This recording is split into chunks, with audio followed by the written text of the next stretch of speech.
Сәлем достар, бүгін біз қиярды қызанақ шырынында жабамыз. Осындай күтірлеп, әп-әдемі болып шығатын, еш уақытта атылмайтын қиярды қызанақ шырынында жабамыз. Ең бірінші бізге қияр керек болады. Қиярымызды 3-4 сағатқа салқын суға салып қоямыз. Содан кейін бізге бұршақ, қара бұрыш керек болады. Сосын гвоздика, қалампыр, лавр жапырағы мен сарымсақтар, укроп және қиярымыз қажет болады. Стерилденген банкімізге ең бірінші сарымсағымызды саламыз, лавр жапырағын саламыз, қалампырды, гвоздиканы саламыз. Содан кейін қара бұршақ бұрышымызды саламыз. Сосын жуылған, таза болып жуылған укробымыздан 2 сабағын саламыз. Сосын әдемі қылып, жуылған, таза қылып жуылған, сырты қырылып жуылған қиярымызды әдемі қылып орналастырамыз. Қиярды көп салмаңыз. Мен көп салып қойғанмын, сол себепті сіз жапқанда қиярды көп салмаңыз. Суымызды қайнатамыз, қатты қылып қайнатып, қайнаған суымызды осы қиярдың үстіне құямыз. Бүкіл банкідегі қиярлардың үстіне қайнап тұрған суымызды құйып шығамыз. Міне, осылай бүкіл банкіға құйдық.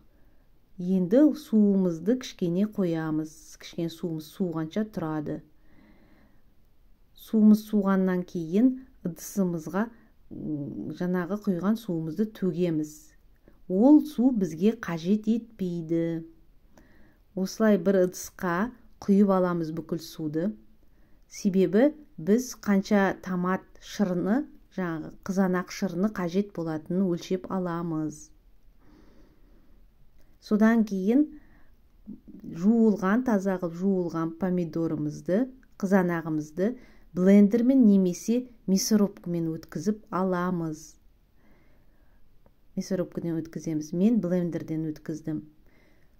Достар, каналым ұнаса, лайк басып, тіркеліп кетейік, қолдау білдірейік. Блендермен өткізіп аламыз помидорымызды.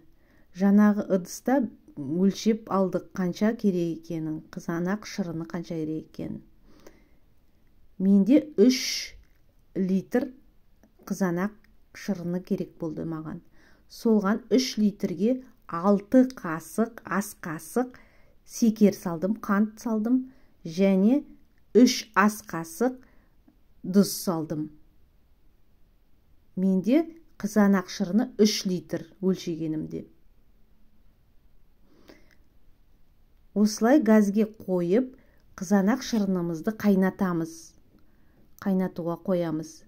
20 минут қайнатуға қоямыз. Содан кейін 9% уксусымызды аламыз. Міндетті түрде 9% болған жақсы.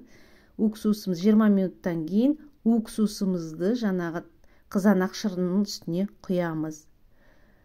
Ары қарай қайнағаннан кейін осы қызанақ шырынды банкінің ішіне, қиярын салынған банкының ішіне құямыз. Қиярымызды банкіге көп салмау керек. Мен көп салып қойдым. Сондықтан қиярды тығыз болмағаны жақсы. Сосын банкімізді жауып, қақпағын, бұрандалы қақпақ болса бұрап жабамыз, немесе жаңағыдай осындай кілтпен жабылатын банкіні жабамыз.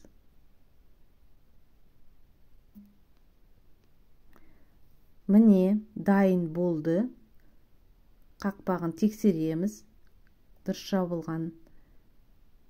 Дайын болғаннан кейін жылы шүберегімізді төсеп, соның үстіне дайын болған банкілерімізді аударып қойып, бетін жауып қоямыз. Міне, дайын болды. Каналым ұнаса лайк басып, тіркеліп, каналымды қолдап жіберейік, достар. Назар аударып тыңдағандарыңызға рахмет. Міне, жасап көріңіз. Өте керемет болып шығады. Күтірлеп, дәмді болып шығады.